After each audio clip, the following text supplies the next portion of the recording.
With Joker Folie Deux releasing soon, I couldn't be more excited, yet albeit a little hesitant for the movie's release. Although thinking about it now, this video is probably going up after the movie comes out. Oh well, whoopsie, sorry, moving on.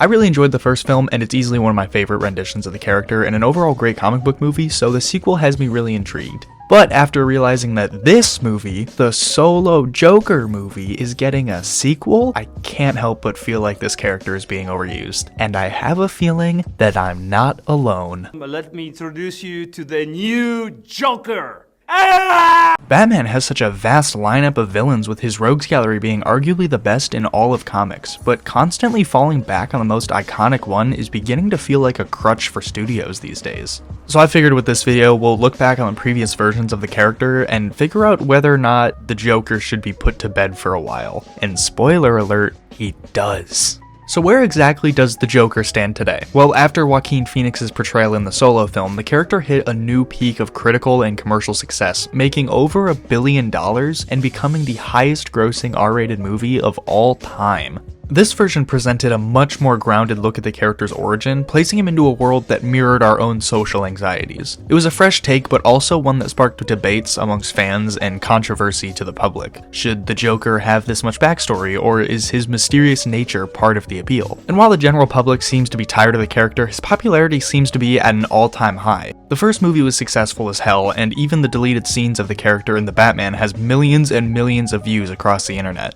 The Joker has been portrayed by several actors, each bringing something unique to the role. From Cesar Romero's campy take in the 60s Batman series, Joker's shuffling, now he's cutting back to meet the curl. He caught it! To Jack Nicholson's over-the-top gangster in Tim Burton's Batman. Every interpretation of the character has reflected its era pretty well. Then came Heath Ledger's in The Dark Knight, which revolutionized the character by blending his unpredictable chaos with the realism of the Nolan trilogy, even earning Ledger an Oscar. It's kind of insane that even after all this time, every actor to ever play this character is going to be compared to Ledger's version for the rest of time. Jared Leto's take in Suicide Squad was something that happened. You don't want no beef? You don't want no beef? Stroking my beef till I'm off. Phoenix's Joker went in the complete opposite direction, focusing on a broken man crushed by society, leading many to view this version as a tragedy more than a supervillain origin story. They even gave him a real name. What? Nicholson's Joker had a real name too? And he killed Bruce's parents. Oh, that's weird. What makes the Joker fascinating is how each actor can bring out a new side of him, but with so many renditions, we're seeing the boundaries of the Joker being pushed to the edge. And by this point, I think people are just getting annoyed whenever the Joker shows up in anything. Joker Folie Deux, the upcoming sequel, is a divisive topic, with the addition of Lady Gaga as Lee Quinzel. Lee? They're not even calling her Harley?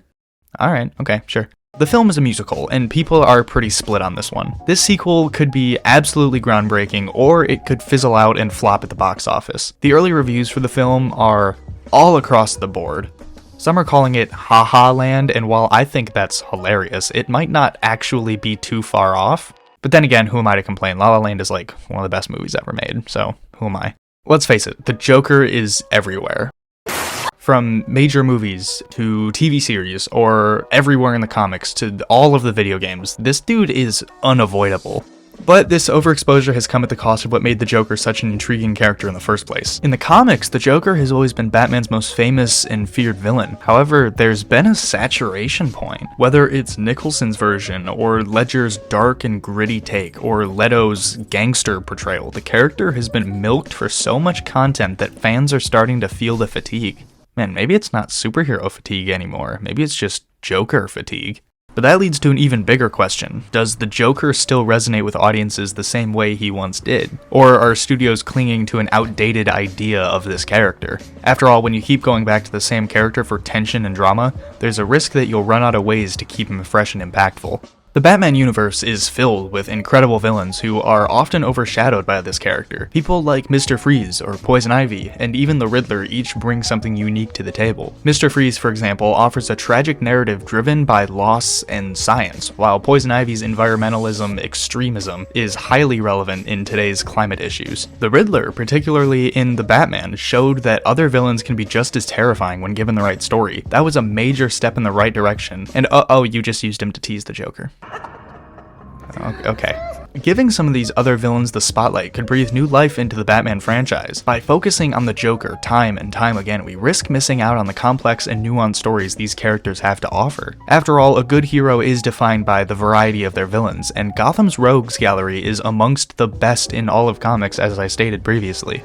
Exploring alternative villains could also help Batman's character grow. His dynamic with the Joker is so well known that it sometimes feels like the story writes itself. But you pair him up against a less explored villain like Clayface or Hugo Strange, and you open up a new world of narrative possibilities. In recent years, the Batman with Robert Pattinson embraced the detective noir aspect, steering away from the larger-than-life superhero tropes and closer to a grounded crime thriller tone. This grounded tone has proven successful in the past, as Batman is one of the few superheroes who thrives in this realistic of a setting. Gotham's rich history, from its corrupt politicians to its decaying infrastructure, makes it a fascinating place to explore. And while the Joker often steals the show, Gotham's underworld is filled with intriguing figures waiting for their turn in the spotlight. The Batman universe can and should be expanded beyond just the Joker. If the franchise truly wants to evolve, it needs to explore the relationships between Batman and his lesser-known foes, and even delve into other characters who call Gotham home, be it Robin or Nightwing, or hell, even Batmite at this point. Give me Batmite. Why haven't we seen Batmite? Personally, I love the Joker, but it's a love-hate relationship. On one hand, he's one of the most fascinating and layered villains ever created. There's a reason why such character-driven actors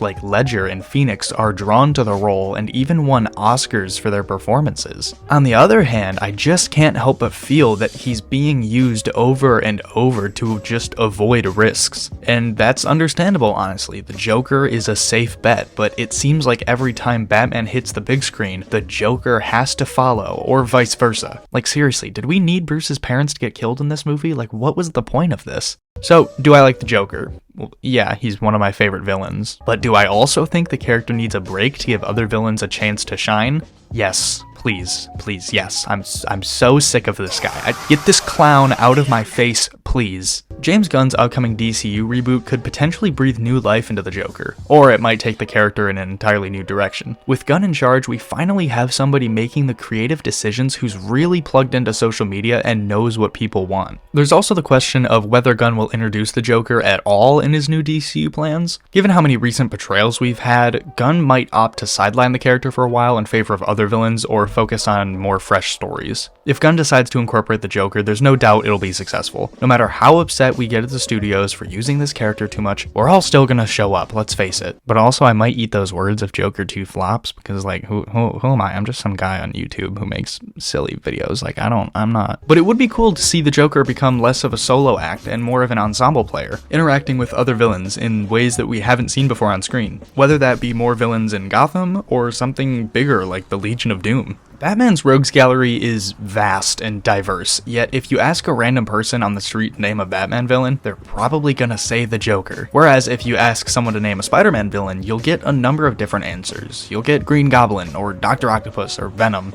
Probably Venom. It's probably Venom. And this is a shame because characters like Scarecrow or Two-Face and Black Mask offer so much storytelling potential. Scarecrow's fear toxin, for instance, can lead to some of the most psychologically thrilling stories. Or you have Two-Face's duality, which offers a tragic, even Shakespearean mirror to Batman's dual identity. These villains are just as layered and complex as the Joker, and in many ways they deserve more attention and recognition than the Joker ever gets. And that's why I'm really happy that projects like The Penguin are doing so well. That show is taking an underappreciated villain and fleshing them out in a more interesting and unique way. Ultimately, expanding beyond the Joker doesn't mean forgetting him. It means acknowledging the wealth of characters that share the stage with him. It's time for Batman's other villains to step out of the shadows and take a crack at the Caped Crusader. But also stop trying, because Mark Hamill will always be the best Joker. Don't at me, I'm out. Peace.